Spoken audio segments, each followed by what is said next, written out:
We're here from Menageries to Skyscrapers, virtual world builders. My name is Brady Dale. I am a reporter with CoinDesk who covers startups, new companies in the space, crypto-native companies. I'm here with Fede Molina. Sorry if I did your name wrong. I didn't check. I got it. Did I get it right? Yeah. All right, cool. Who is with growth and marketing strategist for Decentraland. For those who don't know, Decentraland is a company that enables real estate on the centralized web, so you can buy a piece of a virtual world. And I'm also here with Kim Cope, the head of product at Dapper Labs.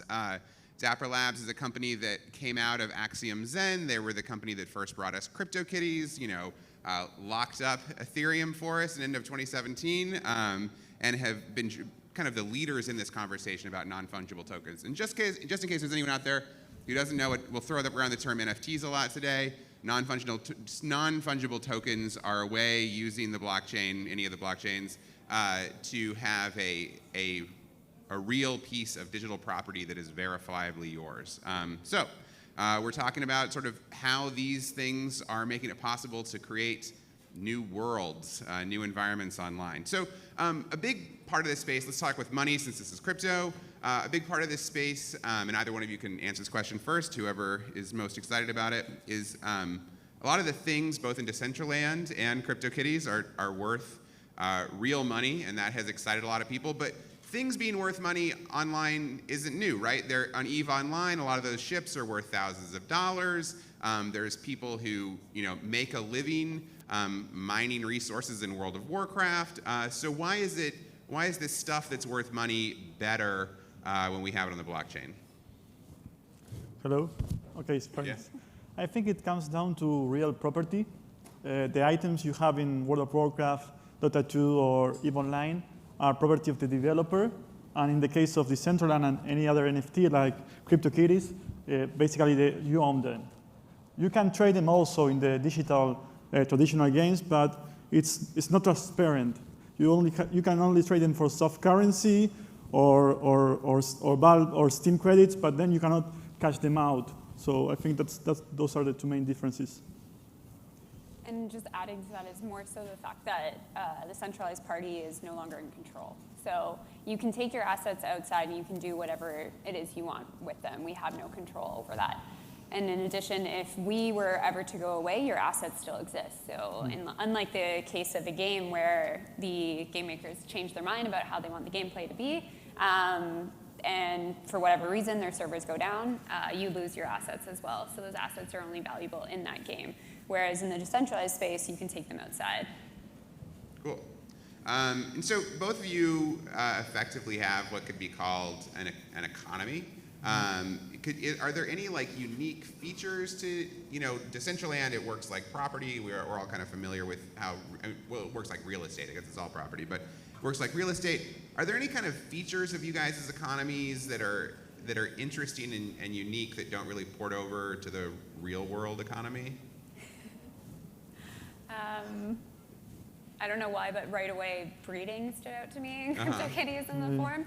That was something that we worked really hard on, and instead of making the assets each their own, we were creating.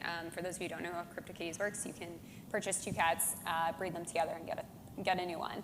And so when it came to property, it was we worked really hard on that to make it so that users players could actually not just make money from it, but they have control over those assets. So I can rent them out. I can rent my cats out to someone else and make money from that as well.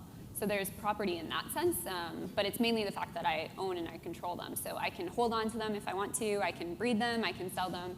And that's kind of what the property looks like within CryptoKitties. A similarity to the real world for us is that we have deployed a way for landowners to rent their space and list them or add them to a pool. So people that maybe don't have the initial capital to purchase a plot of land can now start building on them. So that's pretty cool, I think.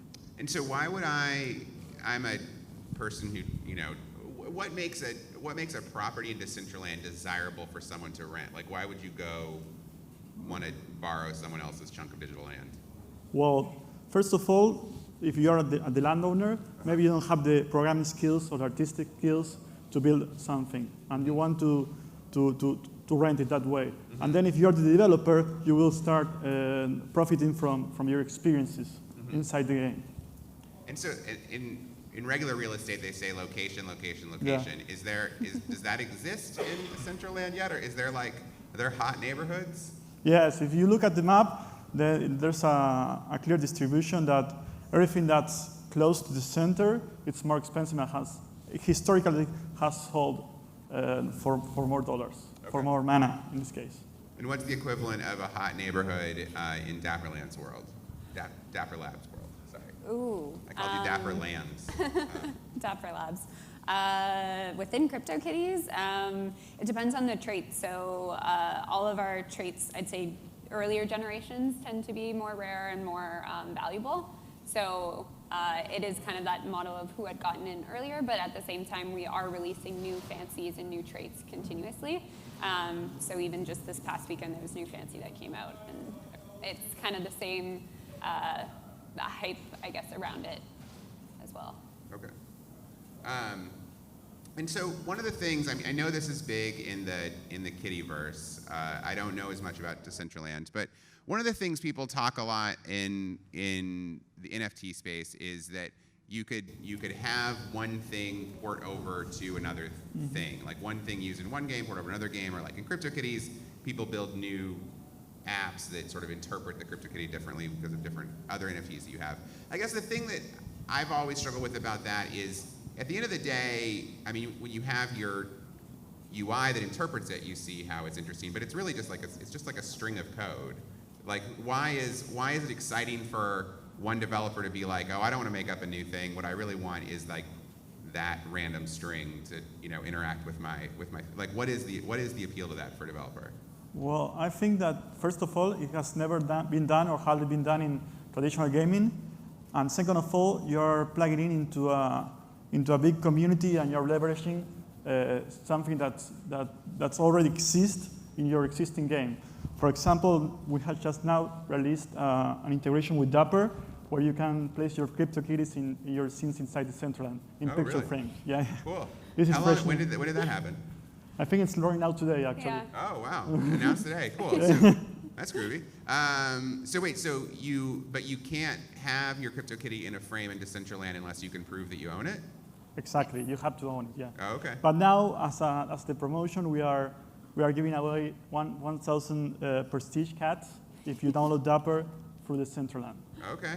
So if so the first people to use Decentraland with Dapper are likely to get some prestige cats. Exactly. Okay, Yeah. cool. Yeah, that's interesting.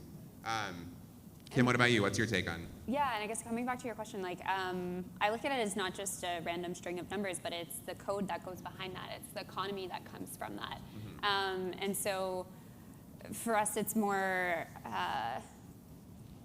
I guess, your ability to kind of move beyond that. And so for another developer to come into the space, it's looking at what games are already popular, what games already have a community that's there and thriving, and then how can I, as a developer, grow on top of that community? Or how can I create new experiences that maybe we as the creators of CryptoKitties couldn't think of, or that we couldn't do?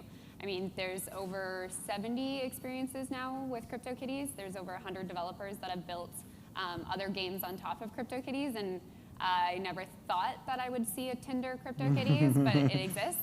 And there's more games and different experiences that we just wouldn't have maybe ever created. So for that developer, they're seeing an opportunity that maybe we didn't see originally, or they're seeing that the community is interested in one particular thing, and they can build on top of that. Wait, let me back up there. Just something I would like to add. Sure, yeah.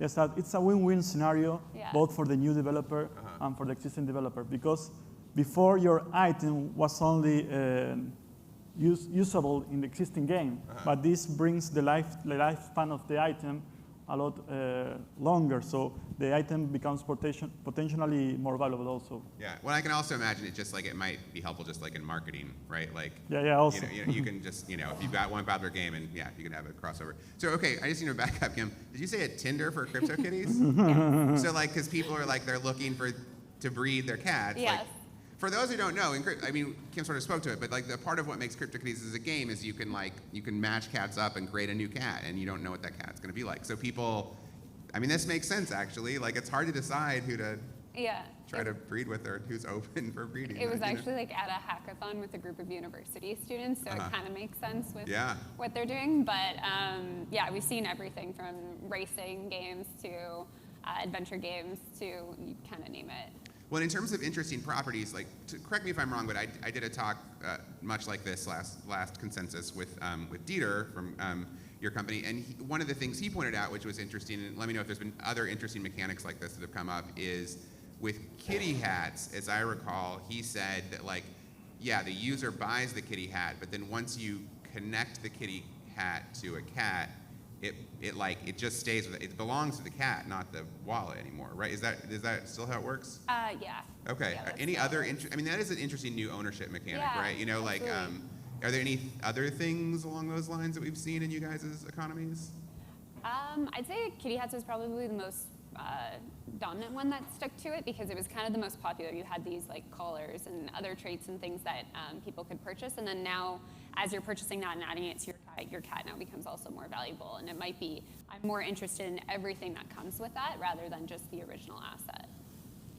Yeah, and in the Centerland, you can, if you have contiguous land parcels, you can create an estate, which becomes bigger. It's basically adding 2 or more contiguous parcels together, and it becomes one NFT.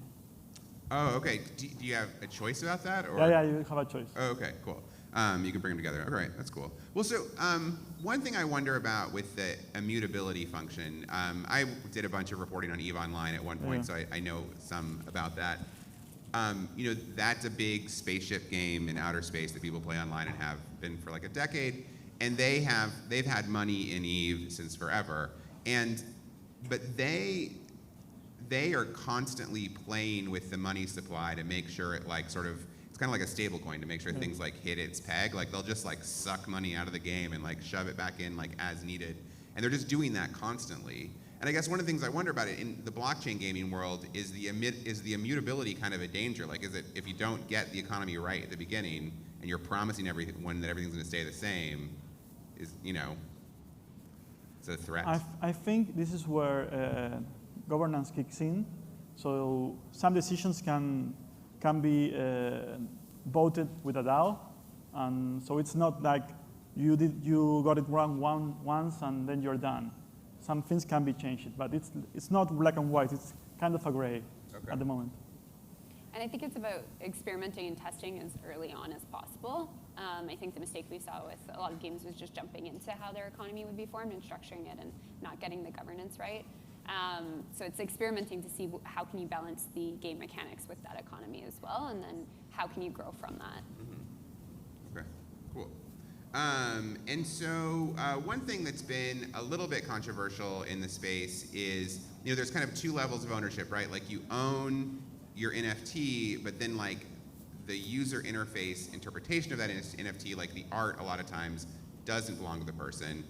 I know that there's like a compelling legal reason for like why that is, but I think that might be useful for you guys to unpack a little bit here, just for folks who are interested in this topic. Like, what is the problem that's created with sort of giving the user sort of complete ownership over all facets of their product? Yeah, so with CryptoKitties, I mean, we would have loved to put the art on the blockchain, but even within 2 weeks, we crashed Ethereum, just from value transfer. And Ethereum is built for, or optimizes for value transfer, not storage. So when it came to the artwork, we wanted to, obviously that is a big reason why it's so compelling, it's so interesting. We spent so much time on our artwork we had tried so many different variations and did a lot of testing to see what really resonated with people. And so we actually ended up creating the NFT license so that users actually do get the rights to own the artwork as well, associated with that. Oh, they do now? Yeah, so we have an When did that change? I can't say the specific date about that, but it was a little while, a while ago. Okay. So yeah, we had built what we call the NFT license, and it provides the players with the rights to those assets. So they can monetize up to, I believe it's about 100,000 with the artwork associated with it. Really, we want them to have that ownership. Like that it's not, as you're saying, it's not just the code, it is the artwork associated with it. But blockchain's not completely optimized for that. Yeah.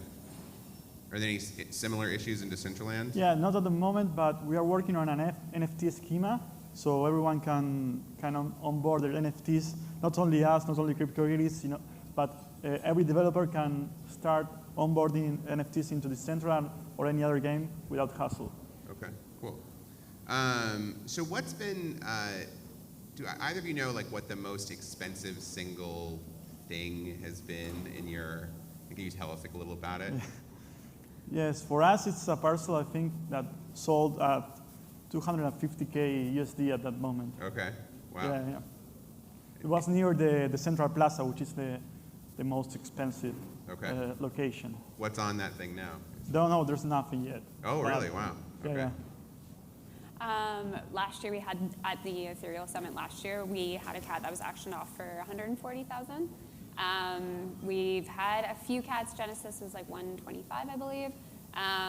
And so it just depends on the rarity of the trait and rarity of the cat, and then also people's love for it, of course. Okay. What was so special about the 100,000, the ethereal cat? I can't say specifically if I remember what it was that was so special.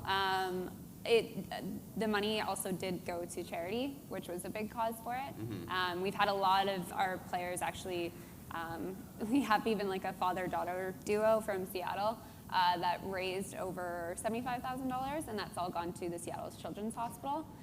So it's amazing to see kind of how the community is giving back as well from what they're earning. And do either of you ever, I mean, these are some decently big numbers, and I know that they're unusual, but I guess one could wonder, I mean, do you worry at all that these worlds could become financially discouraging for, like, if things get too valuable, people could, they could kind of become a closed system of? Yeah, I think that if there's demand for new entries, they will always find a way. Like we have released the land pool, that's kind of inclusive because you don't need to buy the whole plot of land, but for right now it's free to enter. Mm-hmm. There's landowners who are delegating their content to us free, and there's decorators, artists, and developers who are applying for that. So this is just a commons land that anyone can go? So, for example, you own some land, and you want to delegate it to the pool, you can do that. Okay. Then what do people do with it once it's in the pool, though? Well, then they can develop whatever they want, whatever experience. Okay. But once there was an experience there, that would kind of be fixed, though, right? What do you mean by fixed? Well, like, I don't know, like once you build a building on a chunk of land, that building's going to, you can't, like, the next guy who wants to, he's like, I want to build, he can't knock it down. He can knock it down. Oh, okay. Because you are delegating like the access to write, for example. And then when the lease finishes, you can revoke that write license, and the other guy can start from scratch doing whatever he wants. Okay, cool. Cool. And so, tell me about sort of like what are you guys learning about what collectors want from things that are digital? Like what seems to be like what drives interest in that kind of collecting? It honestly depends on the players. Like I spend a lot of my time interviewing users, of course, with most recently coming out with Dapper to understand kind of their frustrations in the blockchain space. And it's the main things that always comes back to is the interoperability, so what they can do with their assets, where they can take them, the fact that new experiences and new things will always be created, even besides the creators themselves. It's the immortal aspect where if anything were to happen to us, you're still in control, you still own it. And then I think it's more so that promise of decentralization. It's something new and it's exciting. With CryptoKitties, 25% of our user base were using blockchain for the very first time. So it wasn't all people that have been in this space. It was the mechanics in the game itself that was the most interesting and compelling. And we're starting to even see that more as new users come into this space as well. So for ourselves, we have a very vibrant community that's really bought into the vision of Decentraland and what we want to do. So they are really supportive, and I think that's the biggest thing that driving the trading of land at the moment. One of the things I was thinking about, I'm just curious if there's like interesting new collecting mechanics coming, because I was a big comic book collector for a long time. I mean, I still have a ton of them. And one of the things that I guess is sort of fun about comic book collecting, but is also horrible, is that they degrade, you know? Yeah. And like you've got to try to like fight the degrading, but correct me if I'm wrong, but like a CryptoKitty is going to be mint forever, you know? Like it never won't be mint. So like, what are the similar mechanics that sort of make these things interesting with time if you don't have, you know, them falling apart and people sort of competing on that level? I think if we come back to gaming traditionally, as it sits now, people are buying assets. More of the degrading concept that you're talking about is using when it's a massive gaming convention and it's the final battle and it's people buying the final sword that actually won it over. And so that kind of concept still exists. Maybe it's someone famous or someone important that had once used that asset and what they use that asset for. I think we'll see that a lot more in the blockchain space as well. And are we going to see CryptoKitties doing things more like that? Is that coming? And what are these Cheese Wizard social club jackets that you're all wearing? Like that's like a thing that I really need to know. We have something that's coming out in a week or a bit. It's going to be a bit cheesy. Okay. Looking forward to finding out. That wasn't really an answer, but it's cool. So let's talk more about this interoperability thing. So I know, for example, one of the bigger interoperability things that have happened in the last year in this space is the CryptoKitties Gods Unchained partnership. So if you could describe that a little bit, and then also, were there any lessons learned from it, surprises, like whatever, and then if there's other examples of two of these, they don't have to be from you guys' projects, but and that you've seen that have been interesting. It'd be cool to hear about some of those as well. Yeah, so we're always experimenting. I think Decentraland was one of the first big partnerships of looking at what we could take with CryptoKitties into a Decentraland, to another game. And I think with some of the learnings from that, the community was really excited by it. There was a bit of hesitation, I think, early on of were we moving away from CryptoKitties? Of course, that wasn't the case, but this was one of the biggest first experiments for us. And then it also brought a new wave of users for both Decentraland and for CryptoKitties because it gave them a new experience to work with.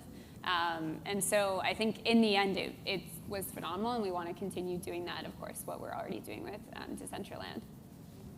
So in our case, right now we are going to release avatars, which is basically how you will look inside Decentraland, your character, your account, and that avatar will have different wearables, so that unlocks a lot of weight for indie developers to create their wearables, their hats, and that's where interoperability will begin, I think. Okay, cool. So I'm going to ask one more question of these guys, and then if you guys have questions, just raise your hand. I'm going to run around and put a mic in front of you, so start thinking about that now. But I'm curious what you guys think about the idea of like bringing more people into this space by incorporating recognizable IP, because we haven't seen a ton of that. We haven't seen like, mentioning comic books, we haven't seen like, collectibles based on like the X-Men. How far out do you think that is? Do you think that the community of people who like these things would be excited by that? Or do they like this like completely new stuff? What's your take on known IP? Yeah, I think it's very near, and it's a pathway to reach the mainstream status. So I think it's very good for the industry when it happens. Cool. Specifically with Dapper Labs, you'll see that happening in the next 6 months. Cool. The Cheese Wizards will realize was a joke that like was obviously meant the X-Men all along. Cool. Harry Potter. Harry Potter was Harry Potter. Oh, that makes sense. It's the next Harry Potter book. Ah, you figured it out. I know.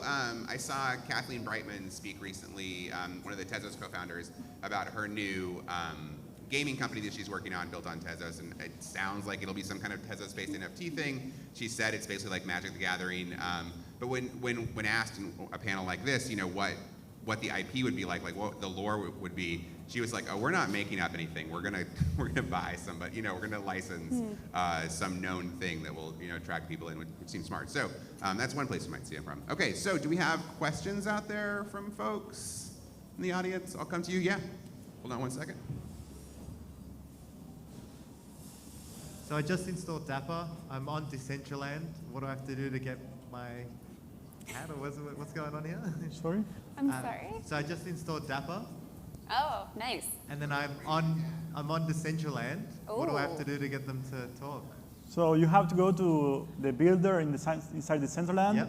and there's a Dapper link there. Yeah. You follow the flow, and then you will create your cat, basically. Thank you so much. Cool.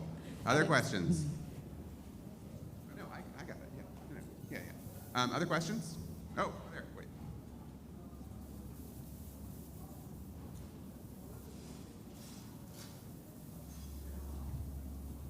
Hey, you guys have figured out something with your applications that gets users excited and onboarded onto the platform, where a lot of blockchain companies or companies building dApps that necessarily aren't game focused but maybe real life application focused have yet to figure out. What's the one big piece of advice you would give to maybe people building blockchains for real world events or enterprises that can maybe help them improve what they're doing? Sorry, if I can just reiterate the question, it was more so not for the gaming space, but for enterprise industry specifically, or consumer industry, absolutely. I think the biggest thing that we do need to solve is onboarding. Yeah. It's absolutely our main focus with Dapper. For Dapper, we want to make accessing blockchain as easy and predictable as surfing the internet. But for users, it's or for consumers in general, it's getting them comfortable. I do a lot of talks with enterprises, from tax consultants to hospitality industries, and it's getting them used to the idea of what blockchain is. So if you can get to the idea quickly of what that actual value is for that specific industry, and get them to experience that value quicker, then you'll start actually building that trust with it. It's kind of crazy that we call blockchain, is a trustless environment, but it almost is the case that you need to have more trust with people because it is so new. So the better onboarding you can do, the further you'll be able to get. Yeah. Do you have anything to add? No, it's perfect. Hi. I have several plots in Decentraland, and my son has 36 CryptoKitties, so we're big fans. But I do worry a little bit and wonder a little bit about the way in which you retain the value of the assets and a little bit about the economics, and it's just scarcity. But, for example, in Decentraland, it is sort of virtual land, so there's nothing really to stop you creating Decentraland 2 or 3 or 5, and then the land isn't really scarce anymore. So what are you doing to drive value into the NFT assets so that they can maintain their value? Because although it's all fun and we all do it for fun and it's good experimentation, all these sorts of things, ultimately people are quite mercantilistic, and so they do it also because there is value there, because there is real objective external value. Are you thinking a little bit more about how you can enhance the value, the scarcity in these NFT assets? Yes, so in the case of Decentraland, right now the only value that the land has is like a promise. It's speculative because people cannot yet browse the game, but it's coming very, very, very near. But the value will come from the experiences that people build inside it, and not, so you will now have, if you own a good piece of real estate, that's good for retail, basically. And we will never mint a lot of land, because that would mean that scarcity goes down, and then there's no incentive to take profit of that land. Even if others did that, even if they, we've kind of already seen that with Bitcoin, right? There were 7,000, Bitcoin copies, and there's still just one Bitcoin. So. Yeah. What's important about this type of games is network effects, basically. Once you have the community, then even if you replicate it, you won't get the network effect act like a barrier for that, a barrier of entry. But just to build on this question, I guess it does raise an interesting question. Like, when you create some new sort of virtual property, does it create pressure on a company? I think this is sort of what you were speaking to keep doing more things, to keep adding, cool new stuff that you can do with it, so that over time people never get tired of it. Or are you hoping that, like in the case of CryptoKitties, that like just developers will keep creating new things to do with it, and they'll want to keep linking back to that? So it'll be kind of, I don't know, I guess it'd go either way. Like, yeah, our focus at the moment is improving the experience for the developers, the decorators, and the artists. It's not creating more land. That's not our focus at all. We want the world of Decentraland to be fun, to be engaging, and creating more land doesn't do that. And I think when it comes to blockchain, the community is so important. Even more so than in a centralized gaming environment. You need the community to be bought in, you need them to keep growing, and you need it to be thriving. Some of our CryptoKitties community members have been there since day one, and they're most vocal. I know a lot of them all by names, but what they want comes out a lot stronger, and we have to continue thinking of that. Otherwise, it doesn't matter what else we end up creating. If we're just trying to go and kind of sabotage our community, you can't really do that. I hope that kind of answers your question. I have 1 minute left. All right, last one. Hi, has there been any additional talks about like increasing the height restrictions? Yes, at the moment, the height restriction is a logarithmic function, and it has increased from the previous version. I don't remember exactly the formula right now, but I think we have achieved a pretty good limit at the moment. But we will always review it whenever we can, because that restriction is based on performance also. We want everyone to be able to enjoy the world of Decentraland. That's why you get triangle limits, you get texture limits. It's basically because if not someone, to be more inclusive, if not someone with a lower spec computer will suffer the experience, and we don't want that. So this is the height restrictions of buildings in Yeah, Decentraland. exactly, So yeah. you know virtual property is becoming real when zoning fights start. Thanks a ton to Decentraland and Dapper Labs for coming out today. Thank you all for being here, and enjoy Consensus. Thanks. Thank you.